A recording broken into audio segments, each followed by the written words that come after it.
Bonjour, alors Jean-Louis Vidal pour Rodin Motor comme d'habitude. Aujourd'hui on va vous parler de la nouvelle petite Panda. Alors cette petite Panda, qu'est-ce qu'elle a de plus que l'ancienne? D'abord la carrosserie a été revisitée. Elle a gagné 11 cm en longueur, elle est maintenant à 3,65 m de long.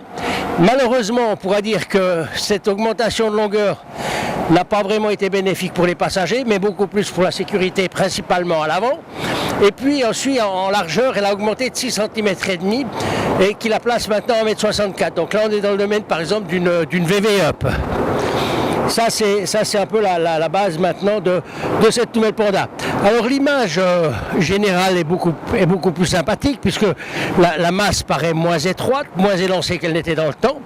Maintenant cette transformation, elle se continue à l'intérieur. L'intérieur a été un petit peu modifié, mais surtout le tableau de bord est devenu beaucoup plus, on va dire, original. Allez, pour utiliser des grands mots, pour pas dire, c'est pas, on reste dans le domaine de la petite voiture, donc c'est pas choix de matériaux, ébène, etc. C'est un tableau de bord qui est original par la forme, par la disposition, la forme des instruments, et ça c'est quelque chose qu'on voit pas sur toutes les voitures. Sinon, comme beaucoup de voitures dans cette gamme-là, beaucoup de plastique. Ils peuvent être brillants ou pas. On avait par exemple dans la Fiat 500, on avait des plastiques très très brillants. Ici les plastiques sont mat, mais tout ça c'est plutôt bien assemblé, tout ça c'est plutôt bien fait. Maintenant au niveau de l'intérieur, qu'est-ce qu'on regrettera? On regrettera principalement l'absence de poignée de maintien, principalement pour le passager. Et puis c'est une question de goût, mais les vitres sont placées au milieu sur la console centrale. Ça plaît pas forcément à tout le monde. Et puis en plus, on n'a pas énormément de place de rangement, on a une espèce de gros foutoir au milieu là, avec qui va laisser les choses se balader quand vous serez dans les virages, etc., etc. Bon, ça c'est un peu pour ce qu'il y a pour l'intérieur. Maintenant, comme on l'a déjà dit au début, on a gagné en longueur générale, mais les places à l'arrière restent toujours un petit peu étroites. C'est-à-dire que pour des enfants, pour des personnes de petite taille, ça va très bien.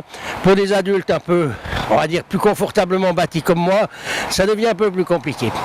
Le coffre, il a aussi gagné un petit peu en quelque chose. Il a bénéficié de cette augmentation aussi, puisque maintenant, en version normale, il est, on va dire, presque péniblement à 251 litres. Par contre, quand on baisse la banquette, il a gagné près de 100 litres par rapport au modèle précédent, puisque maintenant, le coffre, il a une capacité de 870 litres par rapport aux 775 litres d'avant. Maintenant, si on parlait un peu de moteur, alors bien sûr il y a différentes motorisations, mais nous on va vous parler aujourd'hui de la version Twin Air. La version Twin Air, c'est une nouvelle technologie chez Fiat qu'on trouve déjà sur la Fiat 500. Ce moteur ici, c'est un bicylindre de 900 cm3 qui est à essence turbo-alimenté et qui développe 85 chevaux. Donc ça veut dire qu'on est là à près de 100 chevaux au litre, ce qui est donc une très bonne, technologiquement parlant, une très bonne chose. Est-ce que c'est adapté pour ce type de voiture? Ça, c'est autre chose. Maintenant, si on parle de ce moteur, on va souligner qu'il est très vivant. Donc, il va donner beaucoup de, on va dire, de joie à la conduite. Mais est-ce que c'est bien la fonction d'une voiture citadine? C'est une voiture qui roule très bien. Le moteur accélère, il est joyeux, il a ses limites, il a des vibrations assez importantes en dessous de 2000 tours. Et puis, il limite assez vite vers 5500, 6000 tours. Voilà. Mais sinon, c'est un moteur qui est agréable. Un autre point qui n'est pas très positif non plus, c'est qu'il est annoncé à 4 litres 8. Et puis dans notre test, nous on s'est donné de la peine, mais on n'a pas réussi à descendre en dessous des 7 litres. Voilà, alors ça c'est un peu le côté négatif de cette consommation. Pour une petite voiture, 7 litres, c'est quand même passablement. Maintenant, si on devait donner notre avis sur cette voiture, eh bien, c'est une voiture de la classe des citadines compactes.